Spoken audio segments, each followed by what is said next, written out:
noite. Seja bem-vinda ao podcast de hoje. Eu sou a Daniele, estudante de Direito no terceiro semestre. Hoje vamos falar de um tema atual que é ESG, sigla em inglês que fala de assuntos ligados a temas ambientais, sociais e governanças.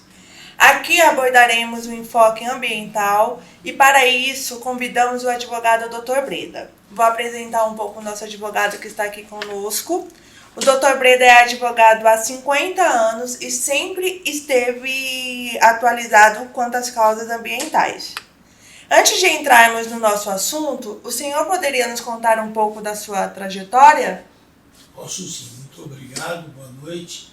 Eu quero, inclusive, inicialmente agradecer ao convite que me foi formulado pela Faculdade de Direito, inclusive através das meninas aqui presentes, que é a Daniele e a Camille. E também agradecer muito em especial à Escola Paulista de Direito, que realmente nos convidou e está propondo esse tema tão excitante na atualidade. É mais ou menos isso, e dizer para vocês que eu estou às ordens para eventuais perguntas ou questionamentos com relação ao tema extremamente atual de hoje que vocês estão apresentando. Nós que agradecemos, Dr. Breda, a sua presença e por compartilhar o seu conhecimento. E já que o senhor está aqui, vamos aproveitar para fazer algumas perguntas? Por favor, façam-as.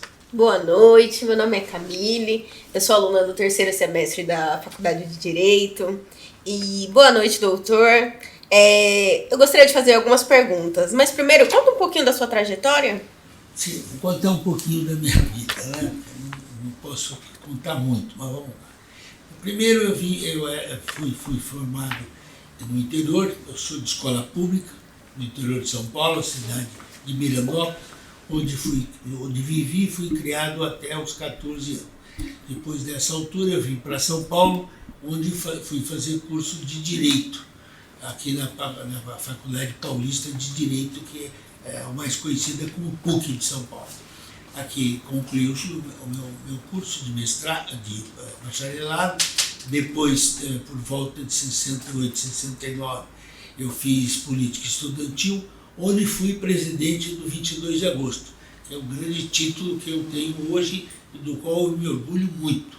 E aí, naquela altura, era uma política estudantil muito forte e nós estávamos em plena ditadura, onde tivemos vários problemas, porque para continuar com o centro acadêmico 22 de agosto, na rua Monte Alegre, nós tínhamos constantemente visitas de terceiros e tal, que não queria que aquele centro acadêmico prosperasse ou fizesse manifestações contra o regime da época. Depois disso, eu concluí o curso e fui para Portugal, onde fiz uma pós-graduação em Direito Administrativo e Direito Constitucional, mais especificamente com viés em Direito Administrativo. Fiquei em Portugal 1 ano e meio, mais ou menos, como bolsista do Rotary Foundation. Depois que terminei o curso, voltei a São Paulo, onde fui trabalhar na PUC, a convite do reitor da época, que era o professor Oswaldo Aranha Bandeira de Mello, mais conhecido por todos nós como Bandeirão. Era um grande especialista em direito administrativo. O professor me convidou para ser seu assistente na cadeira de direito administrativo no terceiro ano do curso de bacharelado. Eu lá fiquei, exatamente comecei a dar aula e aí, claro, comecei a desenvolver a minha atividade profissional. Eu era professor da PUC e também trabalhava, tinha um escritório próprio. Aí, nessa altura, foi exatamente no governo do Paulo Egídio Martins, eu fui convidado pelo então vice-governador da época, que era o professor Manuel Gonçalves Ferreira Filho.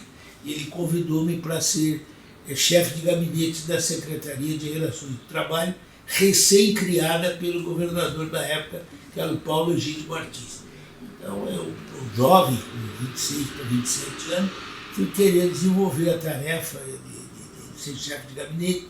Naquela altura não era tão difícil, porque estava sendo criada a Secretaria do Trabalho e Administração. E elas foram desmembradas e nós criamos exatamente a Secretaria do Trabalho, que era a minha função como advogado que conhecia essa especialidade. Aí estruturamos a Secretaria do Trabalho e começamos a atuar fortemente com o sindicato de São Paulo, com todos os sindicatos. Naquela altura, óbvio, conhecíamos vários líderes sindicais, com expoentes da política sindical nacional, e, óbvio, comecei a trabalhar com eles, fiz grandes amigos. Naquela altura tinha grandes líderes, que era o Argeu, era o Joaquinzão, era o pessoal do sindicato, o Lula, inclusive, começava em São Bernardo, depois do Lula veio o Vicentinho, e aí fizemos grandes amizades, e aí começamos a trabalhar exatamente com esse pessoal, com os quais eu me dei muito bem. Ficamos nesse tempo do governo, o governo do Estado de São Paulo implantou exatamente na área sindical o Centro de Lazer do Trabalhador, fizemos algumas colônias de férias no interior de São Paulo, inclusive a colônia de férias dos eletricitários. Eu estou falando dos eletricitários porque o prédio onde nós estamos, eu estou tendo a oportunidade de rever o grande líder sindical, Chicão, com o qual eu tive o primeiro contato já quando trabalhava na EDP, que era uma empresa de distribuição. Nessa altura, o Chicão era um jovem, de uns 20 e poucos anos, extremamente com cara de terrorista, e nós nos conhecemos, foi extremamente agradável, tornamos-nos amigos, fizemos grandes negociações da altura, e, claro, disso gerou uma relação de muito respeito, de muita consideração um pelo outro, até porque o Chicão, na minha opinião, hoje é uma grande liderança sindical no Estado de São Paulo e no Brasil. O Chicão ainda vai dar muito o que falar. Eu gosto muito dele, que eu sempre brinco, é um garotão, extremamente gentil, extremamente educado, extremamente competente, extremamente leal nas negociações, dificilmente, eu acho que nunca, ele me deu uma bola nas costas, e eu negocio com ele por volta de 13 anos por aí. Eu até diria que é um grande amigo, e pelo que eu sei, ele é colega vosso da Escola Paulista de Direito. Sim. Então eu fiquei muito contente, concordei com o convite, exatamente em razão dessa grande aproximação com o Chicão. Mas vamos voltar lá para a vida nossa. Né? Aí eu fiquei exatamente no governo do Estado de São Paulo, eu fui chefe de gabinete da Secretaria de Trabalho, o secretário na época era o Maluli Neto. Uma ocasião ele foi apanhar um avião que o traria de Mirandópolis a São Paulo, e no sair do aeroporto ele teve um acidente, quebrou a bacia, o fêmur e tal, e aí ficou hospitalizado um ano e pouco. Nessa altura, o doutor Paulo pediu-me que ficasse na Secretaria do Trabalho como secretário. E para mim foi uma grande realização pessoal e profissional, porque foi a oportunidade que eu tive de conhecer grandes figuras no meio sindical, figuras que até hoje são meus grandes amigos. O Chicão é um deles, né? E, claro, trabalhei lá com muita força, fizemos tudo que podíamos, e logo depois terminou o governo. Quando terminou o governo do Estado de São Paulo, eu fui convidado para ser coordenador do Sistema Nacional de Emprego. Exatamente naquela época que houve a primeira grande greve nacional, que foi quando os metalúrgicos, né, liderados pelo Lula, fizeram a greve da Volkswagen. Tá? Aí nessa altura foi um acontecimento histórico em São Paulo, inclusive com a reunião dos grandes líderes do MDB na época, professor Montoro, Almino Afonso, Fernando Henrique, esse pessoal todo aliou-se ao Lula, né? Ao Zé Dirceu, que na época liderava o movimento estudantil, exatamente para combater a ditadura que na época estava instalada. Né? Eu, na verdade, tinha excelentes amigos, né, desse meio sindical, no meio, inclusive, do movimento estudantil, e, claro, eu sempre fui bem acolhido por todos eles.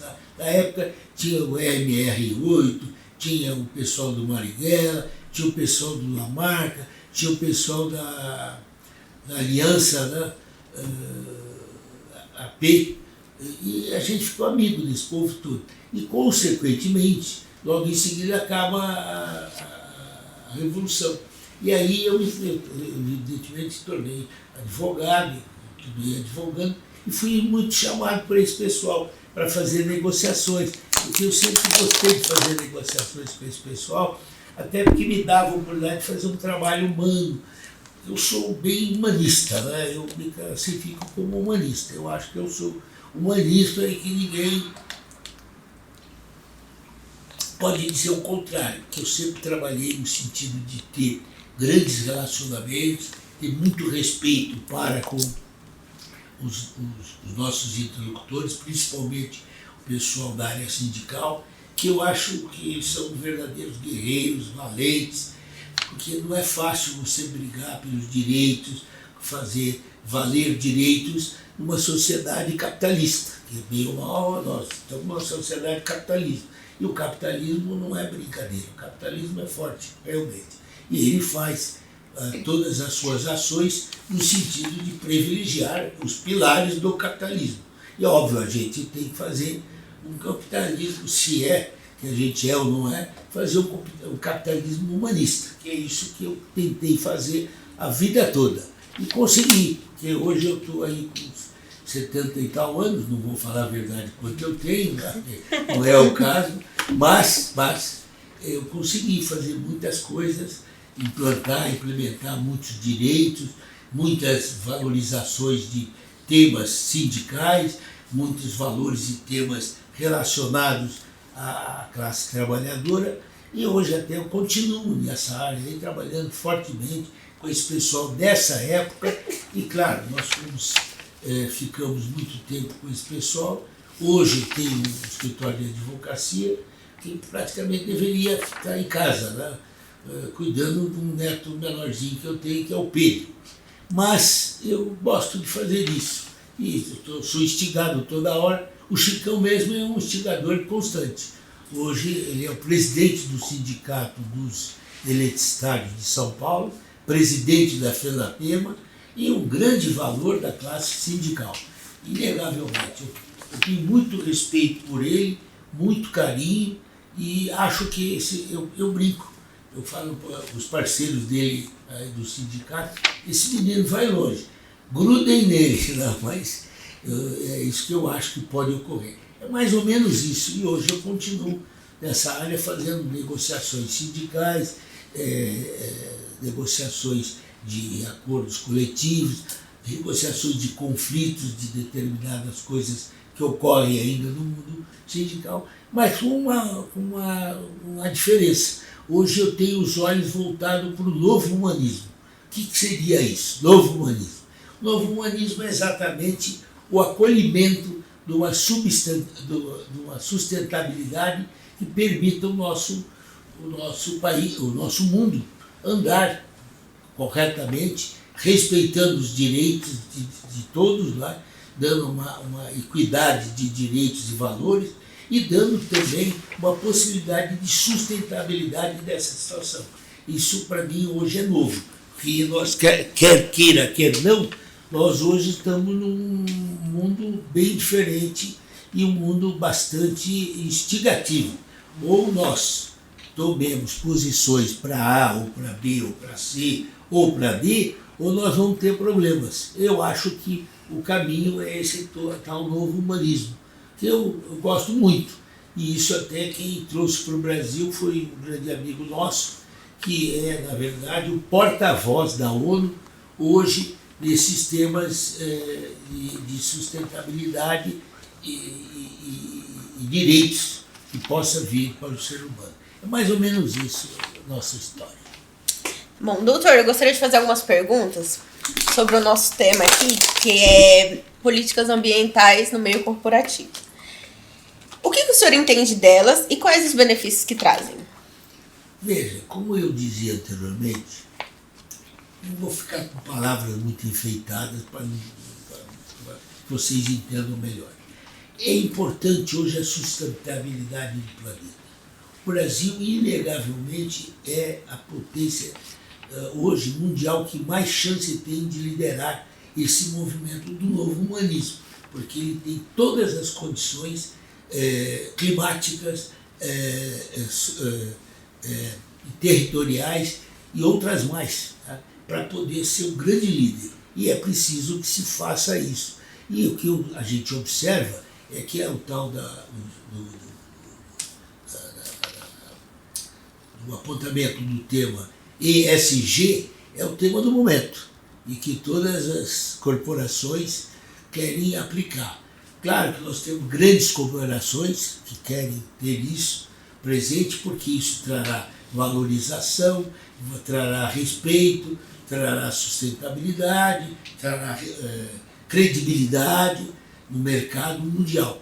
Mas ainda, na minha opinião, está muito incipiente isso aqui no Brasil, porque o Brasil não tem ainda uma forte atuação de implementação real dessas políticas a nível global.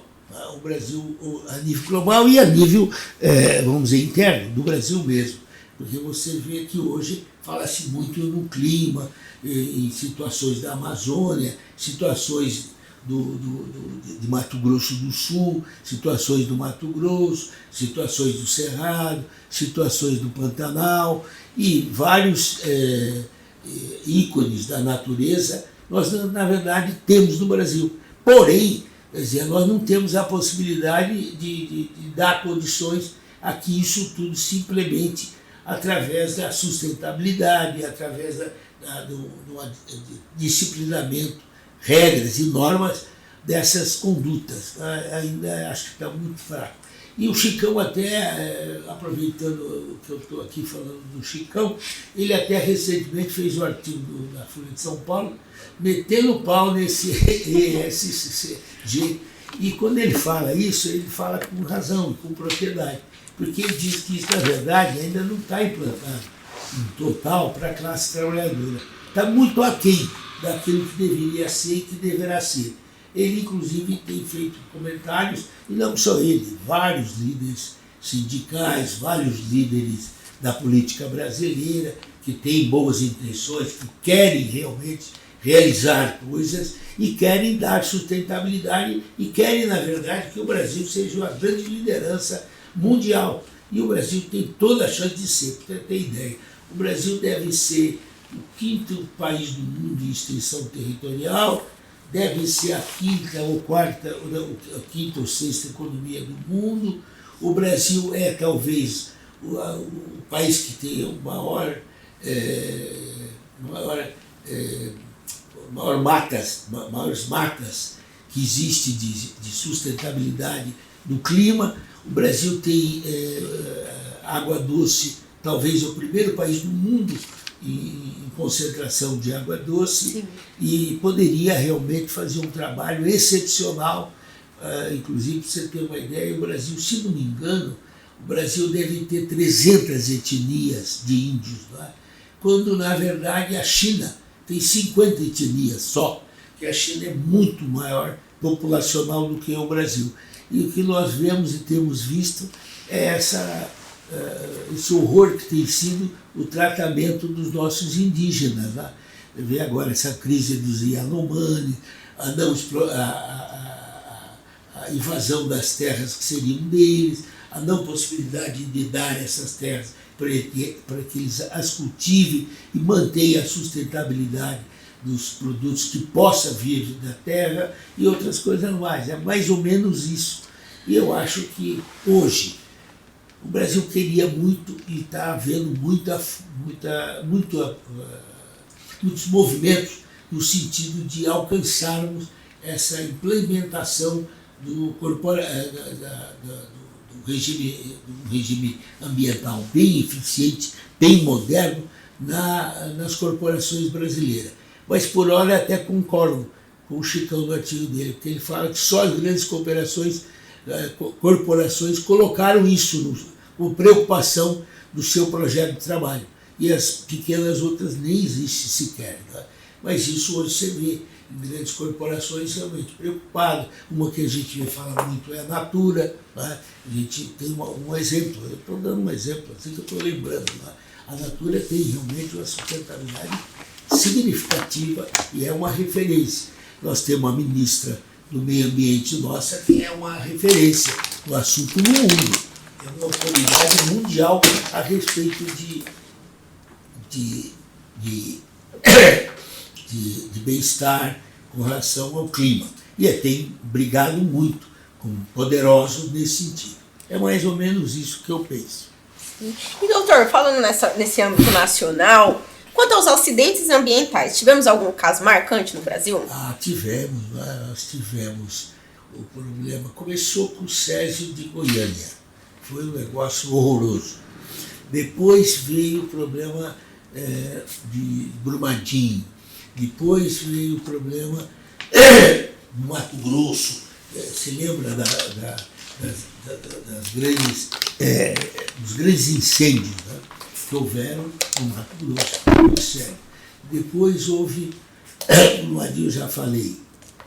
O senhor acha que se tivéssemos uma fiscalização ambiental mais rigorosa, com penas, multas mais severas, os acidentes ambientais poderiam ser evitados? Isso eu não tenho a menor dúvida e acho que exatamente por não ter tido ainda a implementação forte de uma política ambiental forte e com definição que é um programa de Estado, nós certamente teríamos situações como essa não teriam ocorrido, teriam sido evitadas, e isso, na verdade, não ocorreu porque o Brasil é imenso. Né?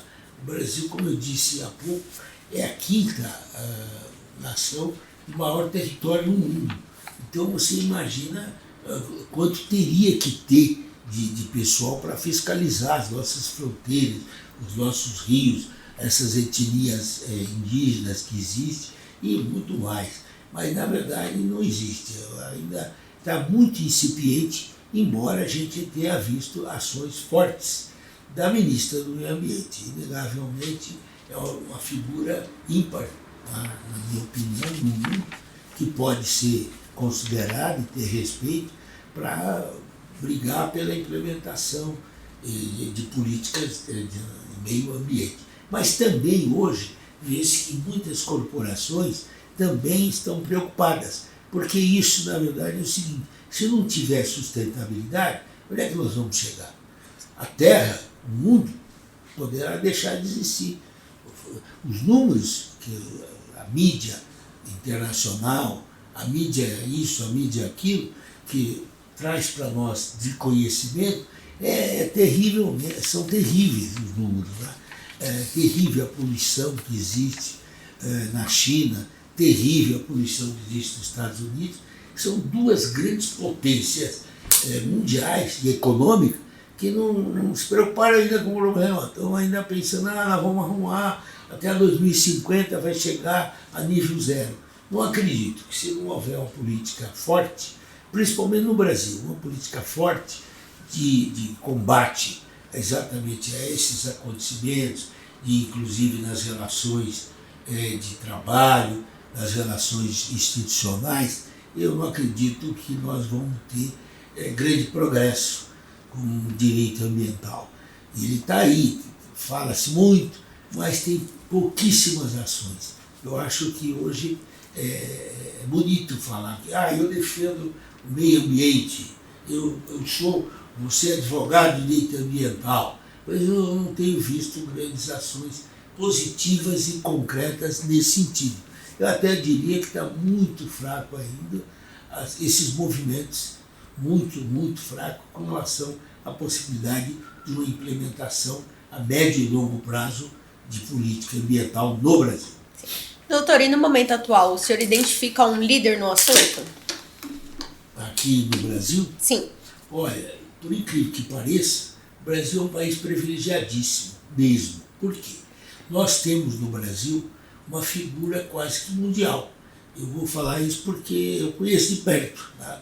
O trabalho dele. É o Miguel Setas, hoje ele é o presidente da CCR e ele é o porta-voz da ONU com relação a esses temas ambientais. Ele é, na verdade, o grande implementador da política do ESG, no Brasil e no mundo. Tá? E ele é um líder, na minha opinião, hoje inigualável. Tá? Vou dizer, eu tenho uma proximidade de conhecimento do que ele fez aqui em termos ambientais, de política de qualidade. Por exemplo, na época da Covid, ele fez um trabalho com os índios, coisa maravilhosa, que eu acho que pouca gente conhece, porque na época ele era presidente da EDP no Brasil. E ele fez um trabalho de acolhimento e preocupação com os indígenas que ninguém teve notícia, mas algo maravilhoso, significativo, inclusive acompanhado por todos os sindicatos e tal. À época faltava instrumentos, faltava gente, faltava equipamentos, e o Dr. Setas conseguiu isso porque a empresa EDP tinha relações da China, e ele conseguiu que nós tivéssemos isso num prazo positivo, que permitiu, inclusive, trabalhar e salvar muitas vidas dos indígenas. E eu acho que ele, inclusive, fala-se, né? Ele é um grande CEO, é um grande líder hoje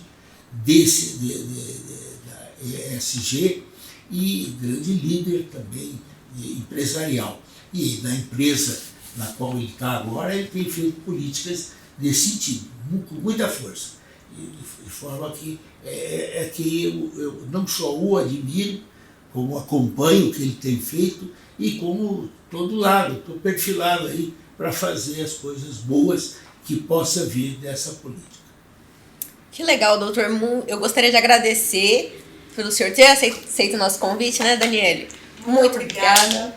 Fiquei admirada com tanto conhecimento. Muito obrigada por dividir isso conosco. Não, mas eu acho que isso, na verdade, é porque vocês são minhas amigas e de perto, né, tanto a Camille como a Daniele, que certamente deve ter trocado de ideia, que nós temos uma advogada no escritório que chama Viviane Liatti, e ela é a grande orientadora de vocês, tá? Grande amiga, que está presente, inclusive hoje parece que ela está presente aqui nos estúdios, exatamente para dar condições que vocês se pronunciem aqui nesse podcast. E eu quero agradecê-las muito, a vossa faculdade, né, Paulista de Direito, e quero agradecer também ao nosso grande amigo Chicão por ter cedido esse espaço, né, e foi ótimo, maravilhoso. Façam mais iniciativas dessa natureza, que certamente a gente vai fazer jogando uma aguinha aqui ou uma joguinha ali, provavelmente nós vamos conseguir superar as dificuldades e vencê-las e dar uma sustentabilidade muito mais significativa para o nosso Brasil do que nós hoje temos. Muito obrigada, doutor Breda. Muito obrigada, doutor. Muito obrigada quem está nos assistindo. Boa noite. Boa noite.